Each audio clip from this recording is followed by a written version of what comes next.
Assalamu alaikum wa rahmatullahi wa barakatuh. Alhamdulillah. My name is Khalid Muhammad Ariff.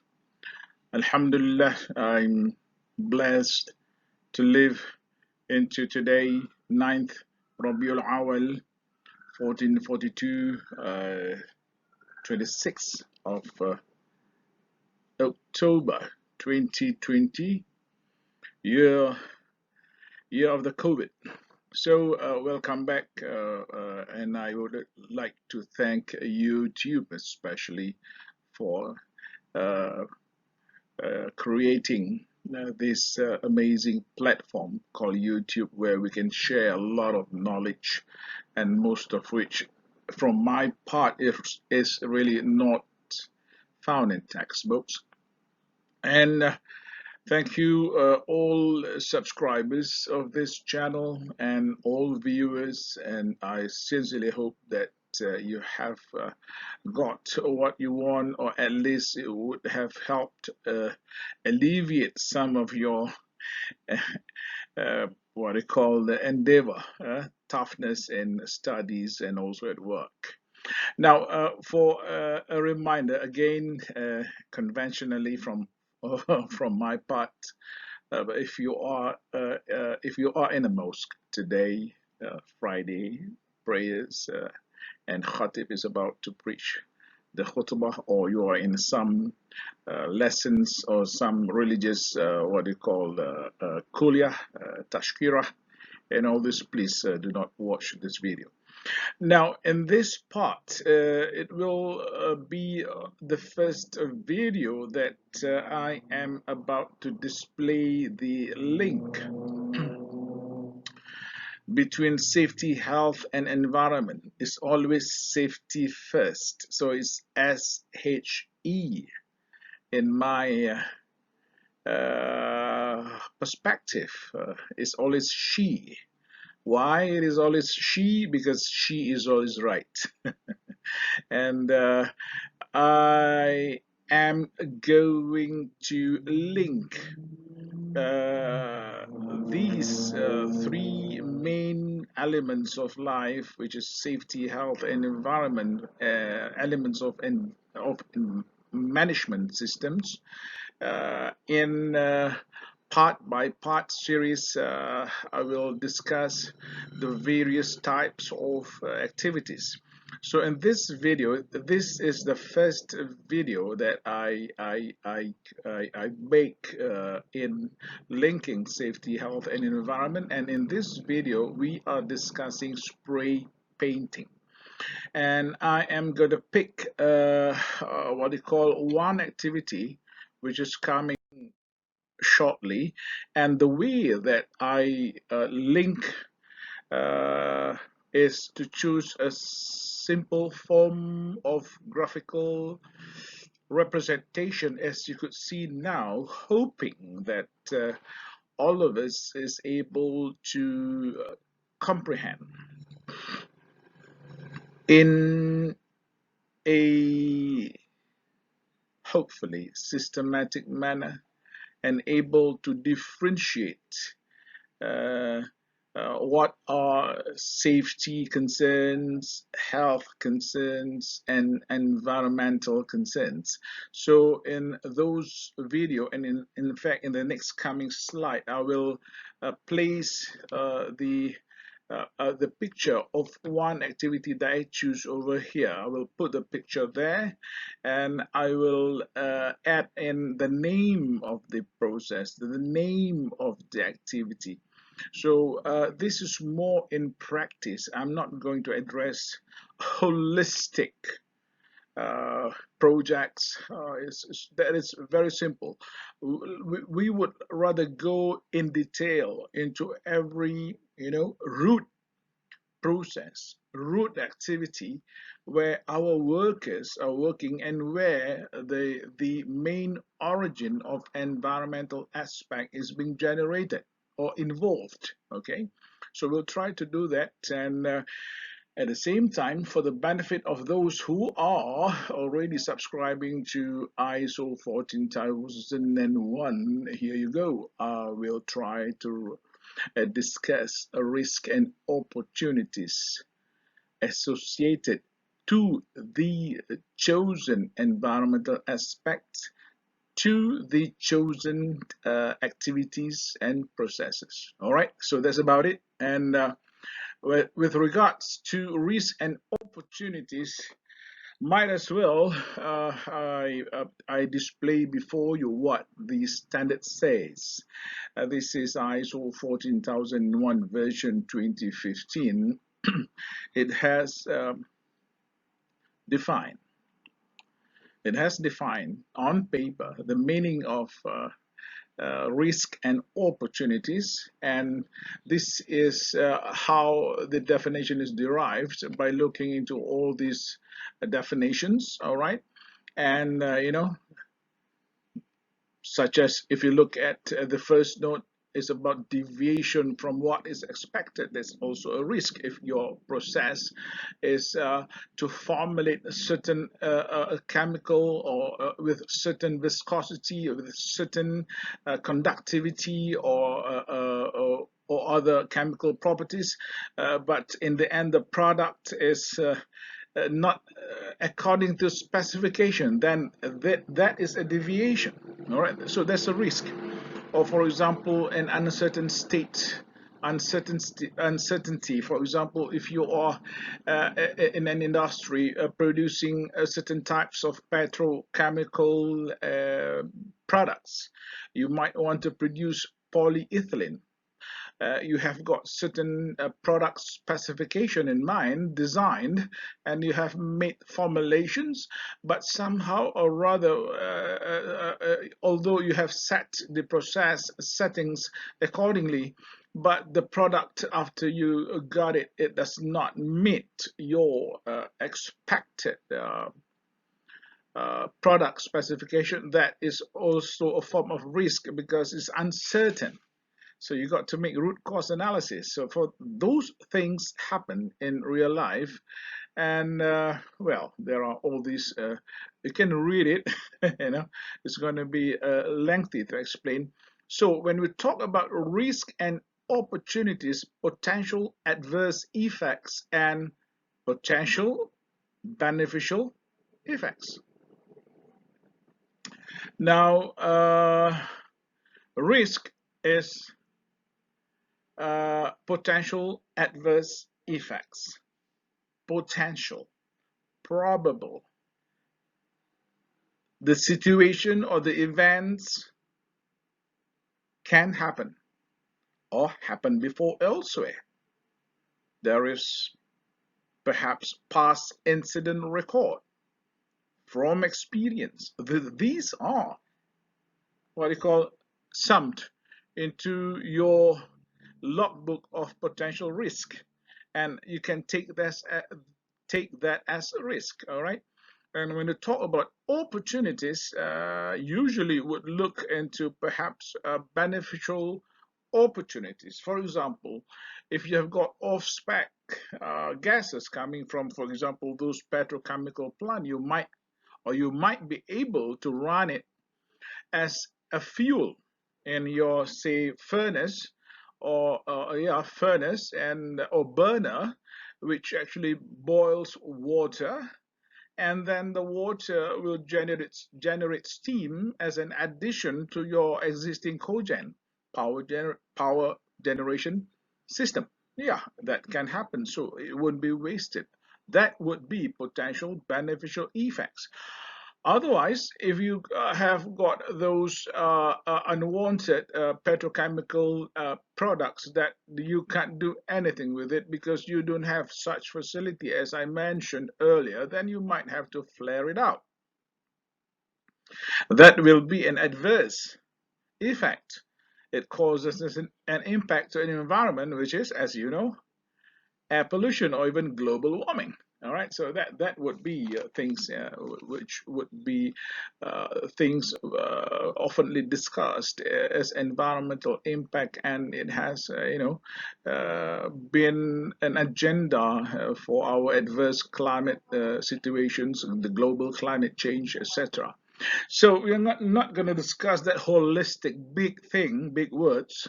I prefer to get down to the roots of the problem, or the root of the origin of the environmental aspect that would contribute over years, over severity, over time, over magnitude, contribute to its final environmental impact. So let's take a look. What have we got today in this video?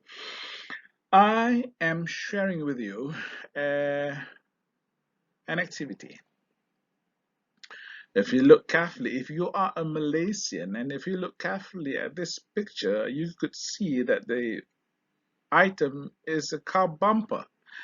And if you look closely at the car bumper, I think if you are really a Malaysian, I think you would know what car this is. Okay, I'm not going to talk about which car anyway, but I'm just more concerned on the process. Our friend is doing a spray painting process on a vital component of a local car, and he is doing it manually.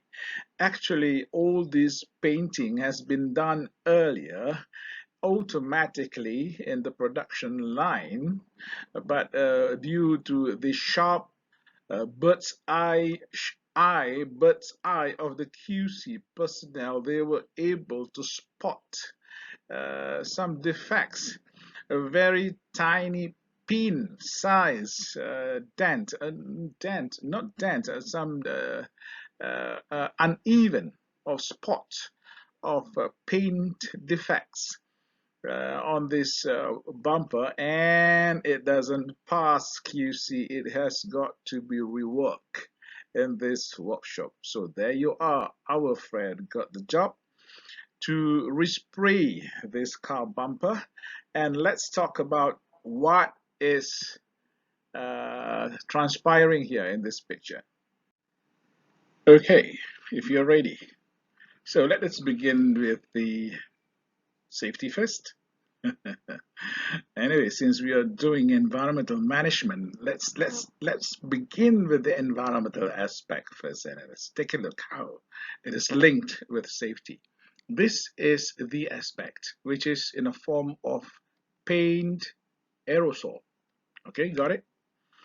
Why it is being painted here? All this paint hit this particular part, and it is all, what do you call it, it is all scattered all over because there are some dust of that paint work which does not really get attached to the body of the car component, but instead it is flying uh, randomly in the room, and for that reason our friend is wearing PPE.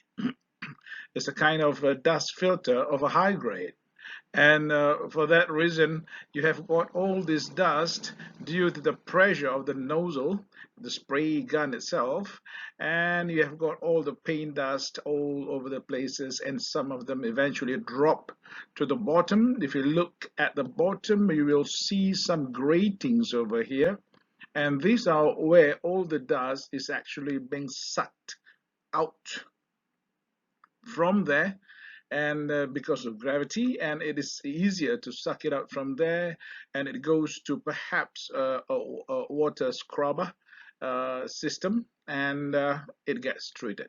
Now, how does it affect safety?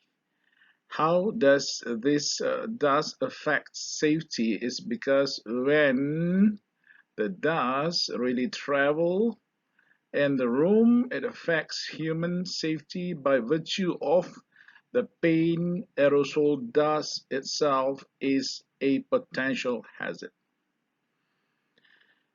The dust itself is a potential hazard. As you know, paint is made from resin, pigment, and some other chemicals, especially solvent.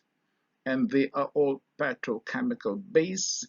Some of them contain xylene, toluene, benzene, and well, in short, it would pose a potential hazard. The dust, being the paint dust, as it constitutes, is a hazardous material, and also working in, I would say, a confined space. I'm not expert health safety. If the SHO and industrial hygienists and safety officers and industrial hygienists is listening to this video, and if you found that I've said something wrong, please do not hesitate to comment, and we will share the knowledge together. I am not a health safety expert. I learn from them. And on top of that, if you look at our friend, has got to bend his body to be able to cover pain in some areas, especially when it is quite a distance over here. He might need to bend himself, you know, to bring this nozzle right up to this area here. He has got to bend himself, and that would be some form of a discomfort or an ergonomics working posture. You know better than I do, okay? And those are some of the potential hazard working in this space. Other than that, it could be electrical circuits, it could be those wire which has, perhaps the PVC cover of those wire has expired and is electrical operated, and if our friend touches those wire without the gloves, or even when the gloves is ruptured, those are a potential hazard. Okay, the instrument itself and many others. Please ask health safety experts. And how is that related to health?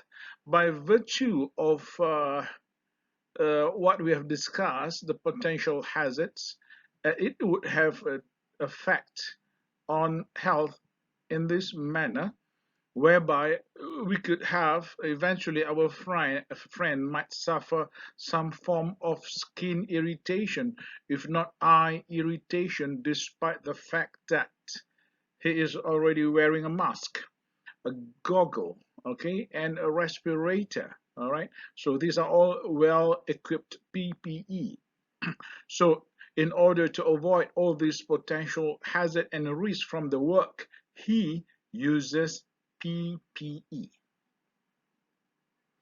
By using PPE, personal protective equipment, our friend has able to reduce, if not totally eliminate, all these associated potential risk during his work or when performing his duty, which is in this case spray painting. And if we are exposed to this paint smell due to the presence of solvent, we might get some form of preliminary neurological effect which causes some kind of nausea or headache, or even feeling a tendency to vomit, things like that. And in some instances, our friends might suffer if we are exposed. Well, this is all about prolonged exposure. Health safety, industrial hygienist, please correct me if I'm wrong. Prolonged exposure to the minimal concentration of solvent, xylene, benzene, even isopropyl alcohol has been reported to cause some level of neurological problem. The body, the limbs feels numb. This has been reported. I've read this report shared by an industrial hygienist, and all those workers share the same symptom, numbness in their limbs. So that would be potential risk to health. Okay, so potential hazard is about safety, potential risk is about health of what? Human. Only human, not the environment.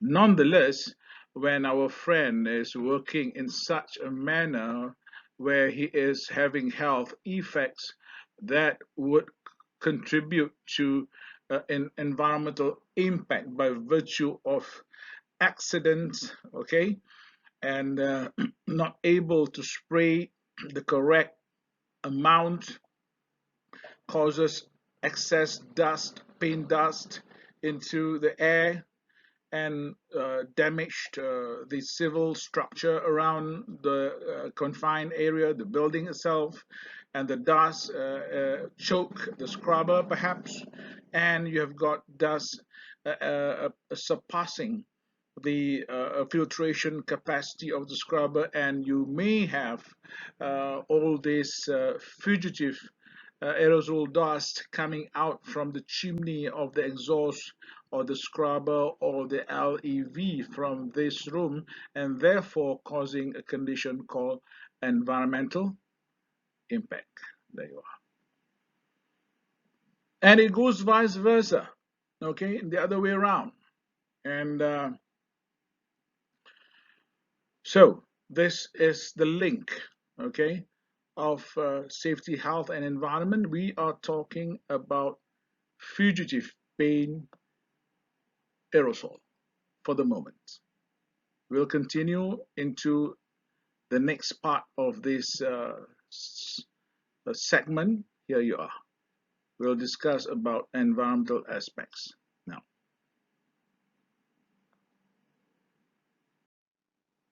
Okay, let us go in further into our environmental aspect.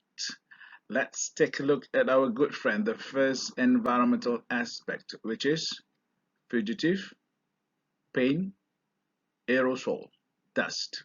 Okay, well, you can see paint dust. In short, if you want to have your aspect impact register short and sassy, okay, but I'd rather be specific in my illustration here, but you can choose paint dust or fugitive paint. It's okay, it's understandable by your people working in this department, and you're able to brief the external auditor that comes for an audit. Now let's discuss about fugitive paint aerosol. Why? The question is, why is it an environmental aspect? At this point, I assume you are viewing this video by virtue that you are already certified ISO 14001, or you have been trained in the ISO 14001 version 2015 environmental management system, and your trainer, your consultant has given you an elaborative illustration defining what is environmental aspect. Let us keep it short for this video. Environmental aspect, I'm not going to read the standard for you. This is based on understanding. In practice, environmental aspect is actually anything, anything in the biosphere, in our earth, in the air, or in the ground, or under the ground, anything which can interact or interact with the environment. That's it. Thing. It's thing. It's not the name of a process. It's not a process. A process is a systematic mechanism involving environmental aspects. So in some environmental aspect register, I saw people writing there, spray painting as an environmental aspect. My friend, that is wrong. Okay, please read standard. Now, back to our discussion. Another thing about fugitive paint aerosol now, is it an input aspect or output aspect? It is being released from that activity, so it is an output aspect. When it is an output aspect, in order for us to determine its associated environmental impact is by understanding the life cycle, not assessment, understanding the life cycle of this material, which is paint.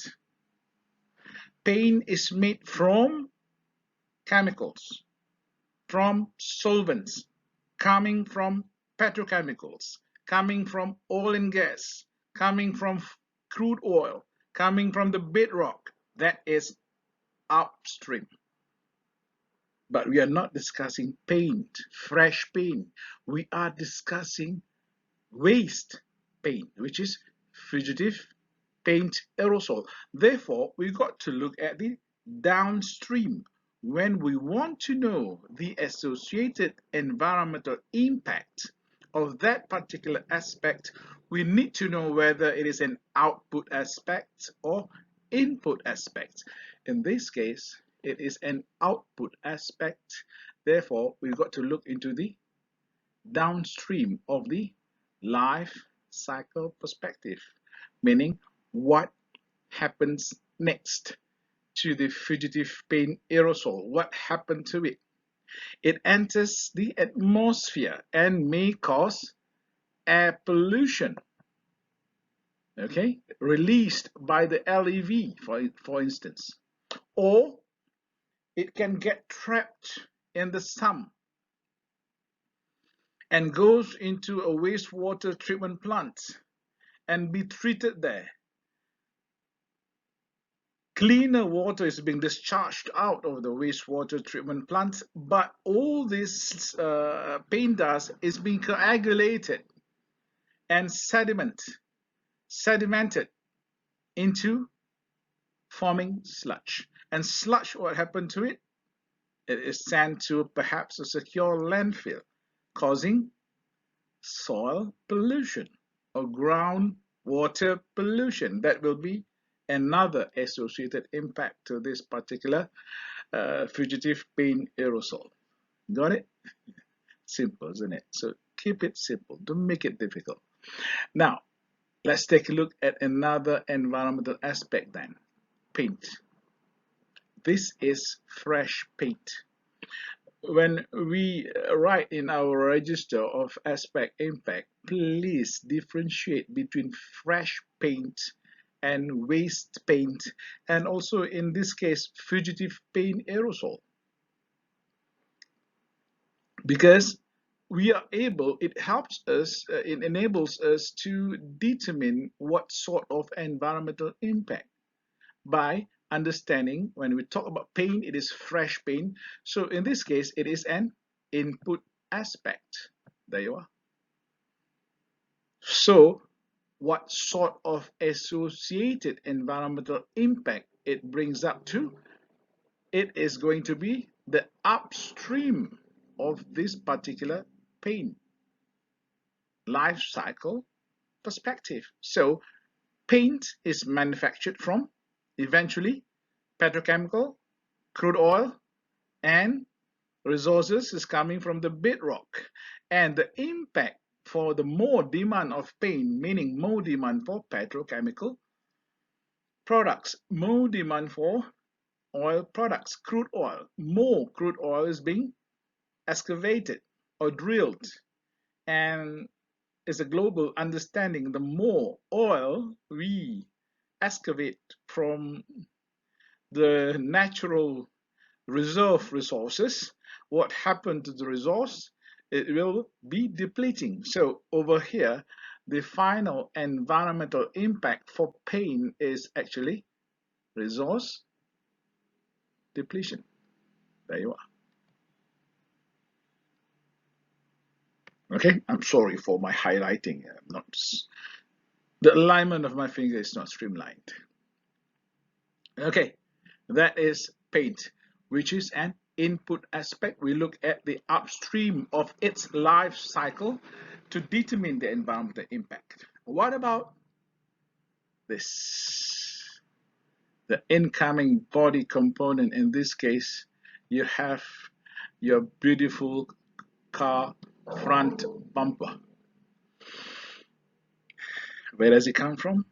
Plastic injection molding. What is it made from? Plastic resins. Where does it come from? Petrochemical industry. Where does it come from? We're going upstream, all right? From oil and gas, from crude oil, from bedrock. So it is an input aspect. We look upstream. So in that sense, there you are. Input. We look upstream. Eventually, what we found, it goes to the bedrock, where our oil reserve is situated. And the more demand for that crude oil means the environmental impact is resource depletion. Got it? I hope it's understandable, and you're welcome to comment down below or ask question, and I believe netizens all over the world would be able to help us. Okay, let's go on. Okay, let's move on into another part of ISO 14001 version 2015, which is absent before this. Well, not that conspicuous. You can see it's absent. The element is absent. What? Risk and opportunities. Now, with respect to, remember, we are managing environmental aspect. Remember, environmental management system is managing environmental aspect. Upon knowing the environmental aspect, we would be able to set our processes and activities to ensure that the environmental aspect is being reduced or properly managed. Now, there is risk associated to our environmental aspect. In this case, fugitive paint aerosol. We're not talking about safety and health, okay? Environmental management. Now, the risk associated to this is, there you are. What? Legal liability. There is an air pollution regulation everywhere in the world. So the emission of fugitive aerosol dust into the atmosphere is regulated. How much dust is escaping through the scrubber, through the LEVs, for example, if it's a suction hood up there, that is regulated under Clean Air Act or Clean Air Regulation, wherever you are in the world, okay? And we have got to comply. We have got to comply to that regulation. Compliance obligation is one of the things in an environmental management system ISO 14001, okay? And what else? The sludge that comes out of the paint sludge from the trapped fugitive aerosol, remember, it gets into, say, a water scrubber or water curtain spray booth system. The sludge gets into a wastewater treatment plant, treated. Okay, I mean the paint does gets treated in the wastewater treatment plant. It forms eventually sludge, going through filter press, pressed, and becomes filter cake, consisting of all these paint dust in a sludge form. Now that has got liability as well, legal liability, and it could be it could constitute hazardous and toxic waste. Where I'm from, it is classified as schedule waste, Malaysia, okay? And there's associated legal liability that we have got to conform to the law. And what else? What other risk? Paint stains all over the building. Not only this internal room, But if the air filtration is not working well, all these colors might get out of that room and start to fall out, settle down on other civil structure, and even perhaps cars belonging to a worker in this factory or neighbors, and that would cause civil structure and properties to be contaminated with this particular paint.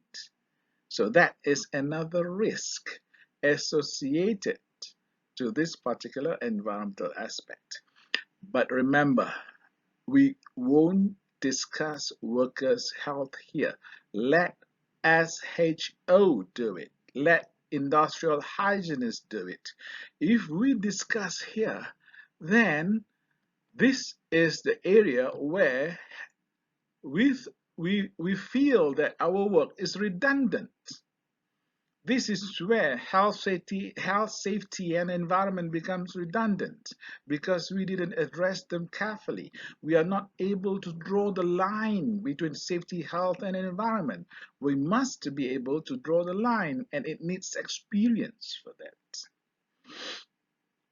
Got it? Now, what's the other area of concern? Opportunity. This is my favorite. From all this, and from the fact of the nature of this dust and the activity that it originated from, we have found that we have got some space for improvement, opportunity. One opportunity that I can talk of over here is that we could improve the aerosol dust filtration system. Maybe the material, the media, filtration media, or the technique of dust trap. That's one opportunity. If I am consulting this factory, I would look into the formulation of paint. There's all tricks in the old book of the formulation of paint and able to produce the same quality of paint surfaces. Okay, and another opportunity is the sludge coming from the wastewater treatment plant. In Malaysia, we call it scheduled waste, but in my book, waste doesn't exist. What do I do with it? I would convert it into renewed resources, safe renewed resources. I'd rather not send it to incineration plant or secure landfill. For me, it is stupid. For me, we should use our brain, our technical expertise, our universities to work on these so-called sludges, which is scheduled waste, and turn them into renewed resources where we can use it and help reduce our living cost. Simple as that. All right, so I believe I've had enough of this. I hope you are able to understand. Let us take a look at the next slide. What have we got? All right, I share with you only in this video, I believe, because I don't want it to be that lengthy. I'm sharing with you the so-called aspect impact register. I made it simple for everyone, and my clients knew what I call this. I call it the ISO 14001 dashboard. I have put everything there. Of course, we've got a lot of other environmental impact rating criteria like this. We have got magnitude, we have got many other things, legal, businesses, severity. We have got severity over here. We have got frequency. We have got duration, many others. But I just keep it short just for this discussion. And this is a process, filter bag. And this is one of the aspects. I won't call it air emission. I'd rather be specific. I'd rather call it dust or mercury or hydrochloric acid fumes. In fact, this is just for discussion. I keep it simple. What I want to show you is, look, we have incorporated in this register risk and opportunities. There you are. Everything in front of us, clear. So for that dust, air emission, dust, what is the risk? Legal action. And apparently they are required to have a continuous emission monitoring system, CMS, and also opportunity. We should be able, from our discussion, we are able to what they call improve the system. And over here, you are able to see environmental performance evaluation coupled in the same register. We have got MPI, which is Management Performance Index, OPI, which is Operational Performance Index, and we have got ECI, which is Environmental Conditions Index. All there. This is what I've been doing since EPE. We started EPE 2004, 2005. So the risk and opportunity came later, 2015. So we start to put it there. We incorporate everything there in the dashboard. So we are able to see. It's like driving our car. We have everything in front of us. It's like riding a brand new BMW S1000RR. The dashboard is all, it's like a laptop in front of you. You have got a track, you have got a dry riding mode, rain, sports, etc. You can set your absorber, you can set your front fork, everything. So this is what we have. For environmental management system, I am introducing this. Okay, I'm not sure about the rest of the consultants. Some of us may have the same idea. Carry on. Please improve it from time to time. And for industries, this is something that we are able to capture both risk and opportunities and environmental performance reported in one simple, digested register like this. So that's about it, I think, for this video. I hope it's not too lengthy. I'll promise you the next video will be shorter. Thank you again, YouTube. Thank you, subscribers, viewers. I apologize for any shortcomings in my display and explanation, but I hope it's vivid enough, at least the idea. Okay, so thank you very much for your attention. I wish everybody in good health. Saya doakan semua keselamatan, kesejahteraan, kebahagiaan, dan kejayaan kehidupan di dunia dan di akhirat. As a Muslim, I pray to God blessing for all of you, follow all of us, and I wish everybody Assalamu alaikum wa rahmatullahi wa barakatuh. Until we meet in the next video, inshallah.